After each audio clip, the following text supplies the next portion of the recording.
This is my son, Jake.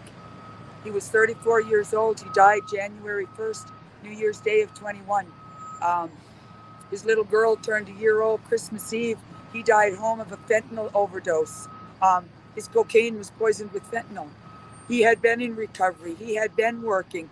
He had been having a really good year, for one of the best years he'd had in a long time.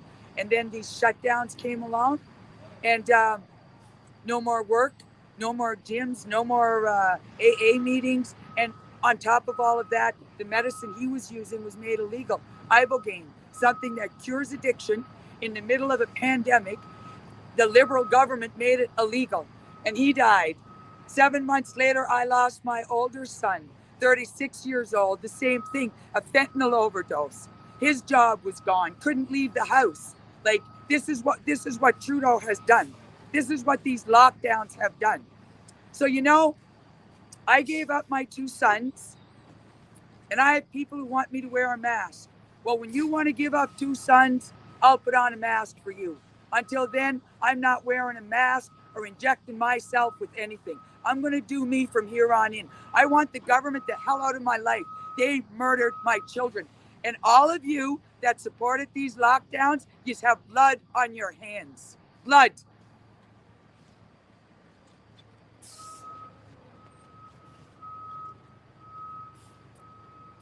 Every one of them should be charged. They need to be charged.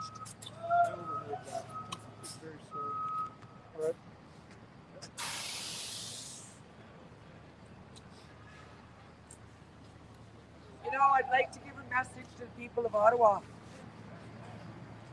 To the people of Ottawa, all of you that have been supporting us, and there have been many, many, many, from the bottom of my heart, I say thank you. And to all of the ones of you that have been annoyed at me coming to my capital city and are annoyed by the horns, well, when we leave, the horns will leave and your life will go back to normal. My life will never go back to normal. My life has been changed and altered forever. You're staying for the long haul? The long haul. I drove here from Calgary and I'm not leaving till it's over. What do I have to lose? I go with my sons. I don't want to live in a communist country.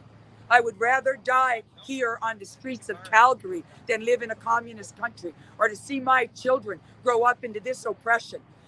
All the money that this government takes from us in taxes, this carbon tax, that is highway robbery. How the hell is me paying $30 more to fill up my gas going to protect the environment? And not only that, what few dollars he leaves in your pocket, now he's going to tell you who you can give it to, what you can do with it. How's that a free country? Tells us what to inject in our bodies, what to put over our faces, and what money he doesn't steal from us, who we can give it to. What's Pardon? I don't want to. I don't give a fuck who knows my name. The whole world can know my name. I don't care. What are you going to do to me? These police, they contribute to this. They contribute to this. They beat up drug addicts. They treat them like shit. They treat their families like shit. I had the police tell me I was a horrible mother because I stuck by my sons. They tell us about this tough love. We need to be tough. We need to be tough with our children who are so broken that they have to take these horrible drugs to get out of their pain.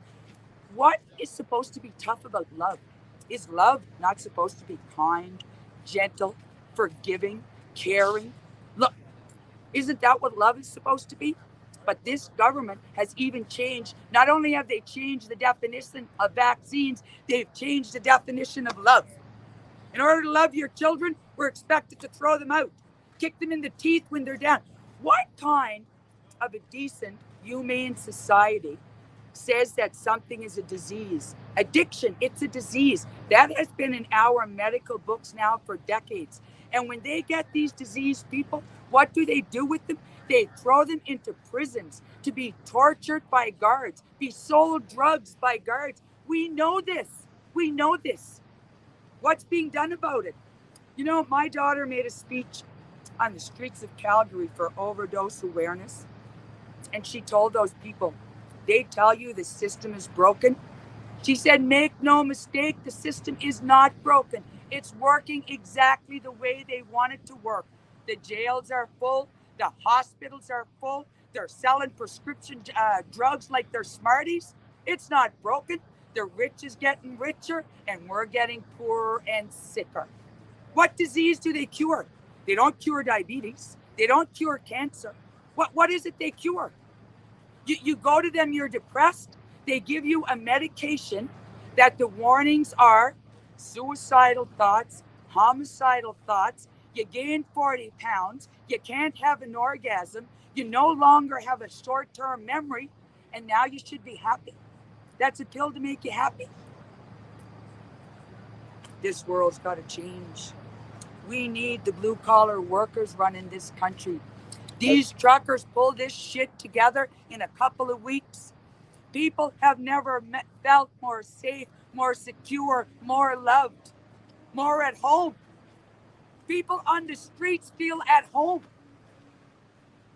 You know, the crime rate has gone down 90% in Ottawa. So what do? They call in police from all over the country to pay them with your hard-earned tax dollars to guard a bunch of freedom lovers. And then they want to charge the convoy for the cost of their police that they brought down. Yes. Meanwhile, they're feeding the homeless. You don't see the homeless anywhere wandering around by themselves anymore. They're all here with us. All here with us.